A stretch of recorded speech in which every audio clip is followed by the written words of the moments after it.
अंबाजोगाई शहरात का होतोय पेट्रोल व डिझेलचा इंधन तुटवडा? इंधन तुटवड्यास इंधन पुरवठा करणारी एजन्सी जबाबदार की पेट्रोल पंप चालक जबाबदार की वाहनधारक जबाबदार? मागील काही दिवसापासून पेट्रोल व डिझेल या इंधन तुटवड्याच्या झळा अंबाजोगाई शहरवासियांनाही मोठ्या प्रमाणावर सोसाव्या लागत असून पेट्रोल व डिझेलच्या डेपोमधूनच पुरवठा कमी होत असल्या कारणाने ज्या ठिकाणी 2-3 टँकर यायचे त्या ठिकाणी केवळ एक टँकर अंबाजोगाई शहरात येत असल्याचे पंप चालकाकडून सांगण्यात येत आहे।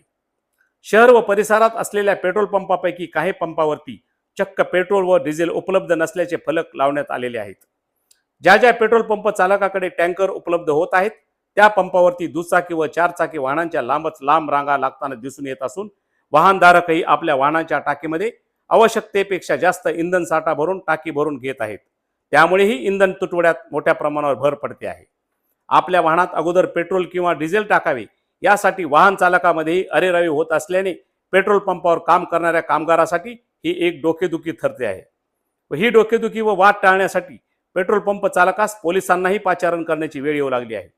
या सर्व प्रकारावर महसूल प्रशासनातील अधिकारी व पुरवठा विभागातील अधिकारी व कर्मचारी भोपळ्यात बी खुशाल या म्हणीप्रमाणे पेट्रोल व डिझेलच्या इंधन टंचाईकडे गांभीर्याने लक्ष देण्यास तयार नसल्याचे दिसून येत असून अंबाजोगाई शहरातील पेट्रोल व डिझेलच्या इंधन टंचाईस पुरवठा करणारी एजन्सी जबाबदार आहे की पेट्रोल पंप चालक जबाबदार आहेत की वाहनधारक जबाबदार आहेत, हे रहस्य कसे स्पष्ट होणार?